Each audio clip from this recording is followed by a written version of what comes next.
What's a schwa sound anyway? A holistic guide to phonetics, phonics, and spelling.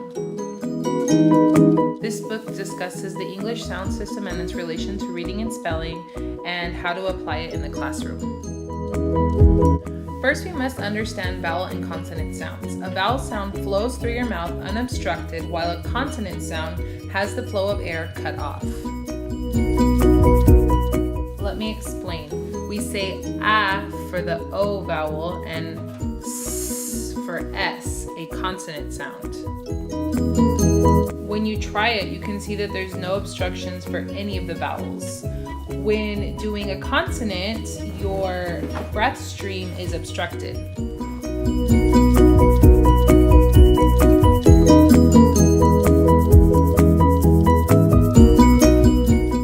Stops is completely closing off the stream of breath. You all can try along with me. When we say the letter B, our lips start closed with air pressure behind our lips. B. P also has the blocked breath stream and pressure behind the lips, but there's one difference. Voice consonants like the letter B make your vocal cords vibrate. Unvoiced consonants like the letter P mean that there's no vibration in the vocal cords. As an example, on the first line, it says, "Your ribcage protects your heart." Here is the word protect. Because we know the relationship between B and P, it highlights why he chose this spelling. Glide consonants have little or no obstruction in the mouth, like W in wet.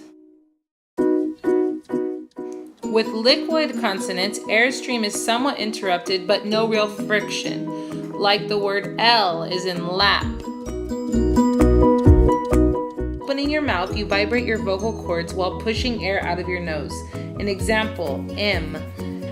When you say mat, you can feel the air come out of your nose. Fricative consonants. These are the consonants that are created by friction in the mouth. An example would be the letter B, because it touches your upper lip and your teeth to make the sound. Language variation was discussed in the book and whether or not it affects learning to read and spell. As an example from the book, people from Boston say "pak the ka," while Southerners say "cats and dogs." Despite the dialect differences among children, the book yielded that if spelling and reading is affected, it usually disappears by upper elementary grades. Issues are more complicated for bilingual learners. Pronunciation and spelling are naturally inclined to reflect phonology of the first language. The second part of this book talks about the holistic approach to teaching. This is different from the phonics approach because rather than learning to sound the words out by their individual letter sounds, students are taught to focus on making meaning of the words in their context. Scaffolding is important in this process. First, you introduce, instruct, give guided practice, have the children summarize, and have the children complete an independent practice.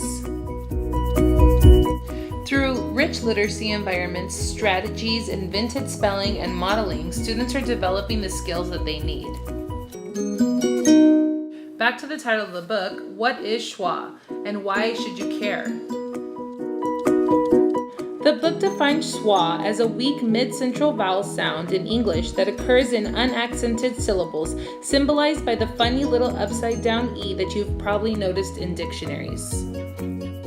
An example would be the word again. Do you hear the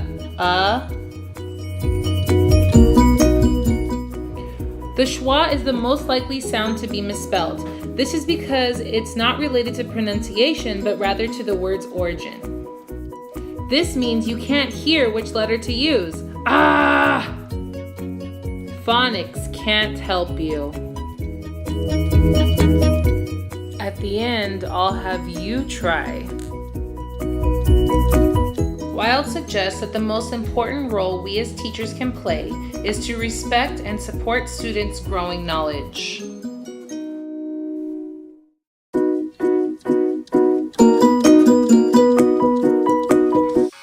What does the schwa say?